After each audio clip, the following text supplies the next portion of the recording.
Let's talk about President Obama. Yeah, I know. I do my very best to handle President Obama with a certain amount of care, mainly because, mainly because I know irrelevant. It doesn't matter. I'm not handling him with care tonight. Here's the thing.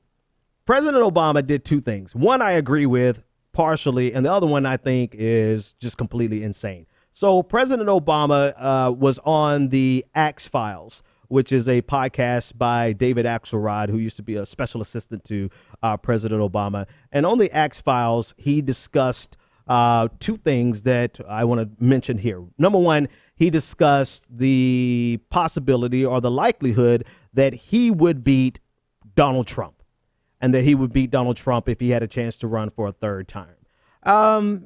Primarily, he did it as a means of explaining why Hillary Clinton lost. I don't think he meant to do it that way. I don't think he meant to, I don't know. It came off as though he was soft attacking Hillary Clinton, pointing the finger at Hillary Clinton. And from that regard, I'm like, yeah, Hillary Clinton did drop the ball, and President Obama would not have made the same mistakes that Hillary Clinton made in this election. President Obama knows how to run a campaign. He knows how to connect with people. He would not have skipped Wisconsin, Illinois. He would not have skipped those traditionally blue states just because they're traditionally blue. He would not have made those same mistakes. So it's a possibility that he would have won. But I'm not sure I fully agree with that because mainly because this election really was about economics.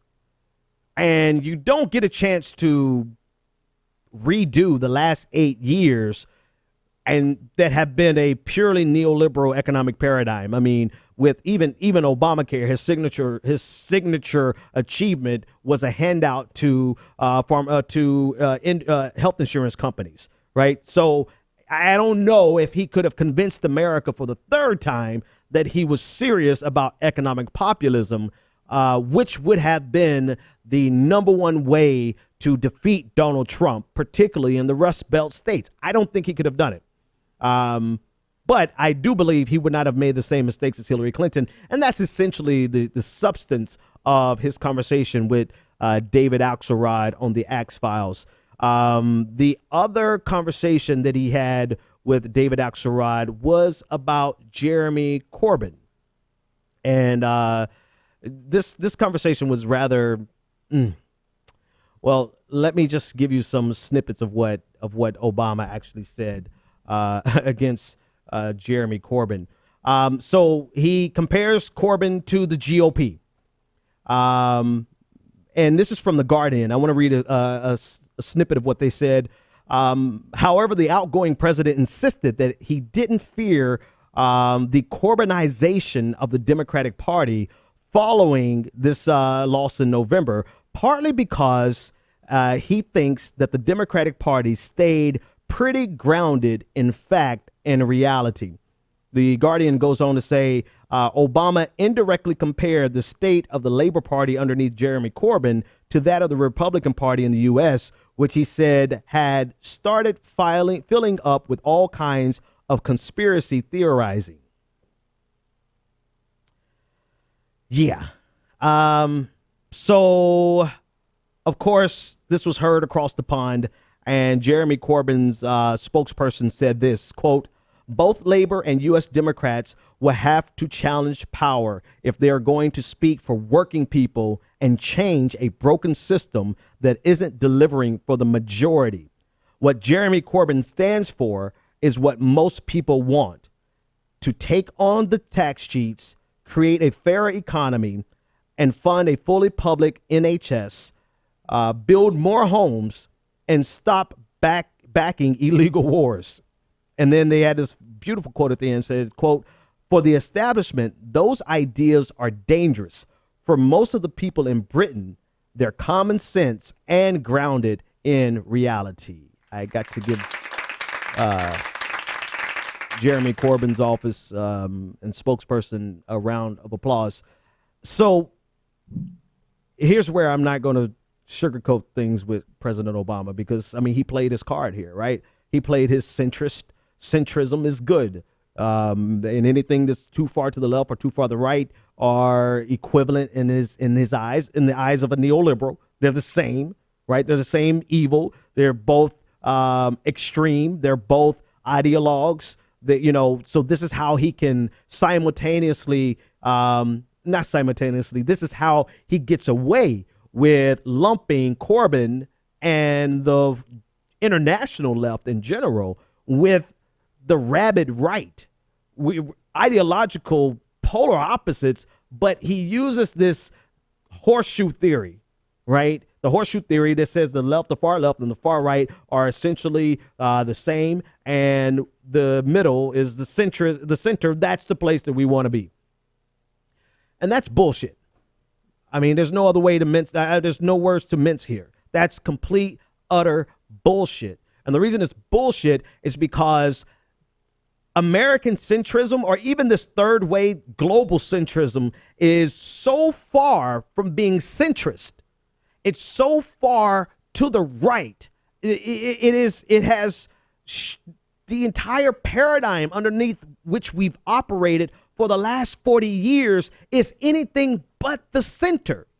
If you look at the economic policies, and forget social policies, like you don't get cookies with me. You don't get brownie points with me because you're not a bigot and you support marriage equality or you support a woman's right to choose. Forget that's the basic starting point for being a decent human. You don't get to call yourself a progressive or even a fucking liberal just because you're socially progressive.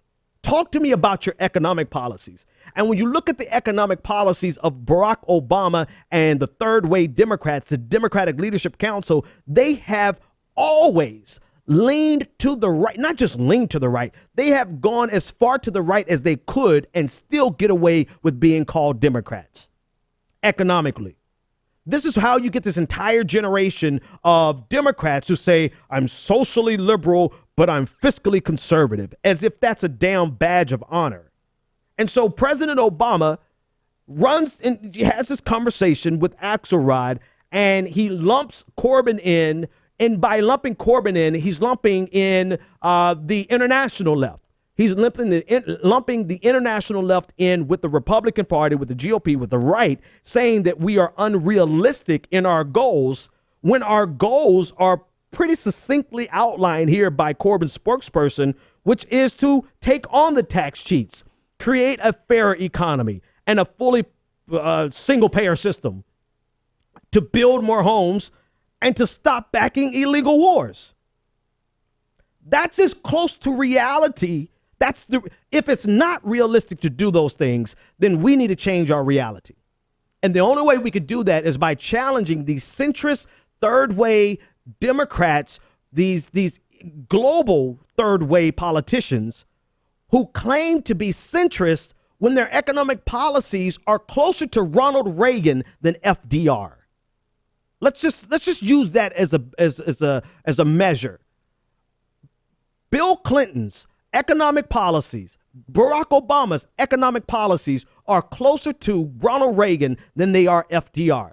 Granted, they try to moderate the excesses of neoliberalism, of capitalism. They want to tax the top 1% more than the Republicans want to tax, but they don't want to change the underlying fundamental structure of the system that not only codifies, but institutionalizes poverty, that goes around the globe and seeks the lowest labor they possibly can and will take slave labor if it's available to them.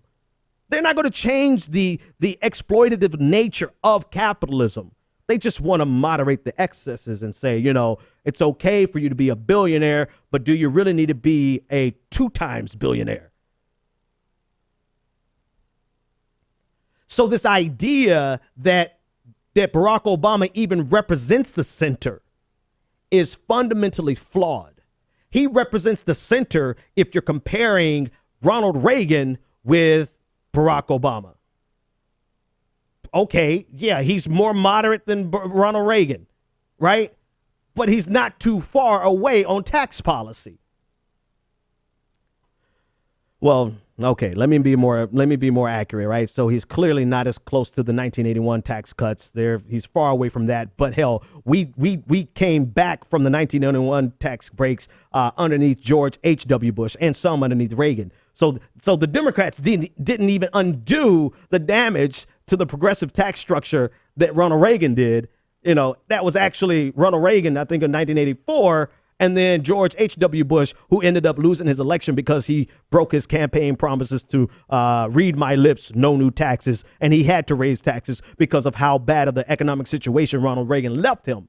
So it wasn't even the Democrats who undid the damage from Ronald Reagan. So this entire concept of Democrats being centrist, they are centrist if you have moved the Overton window so far to the right that anything Bernie Sanders and further left is considered extremism. You want to talk about centrism? Let's have a conversation about centrism. If you want to really find the third way, then you have to talk about the competition between two economic opposites, polar opposites, capitalism and Marxism.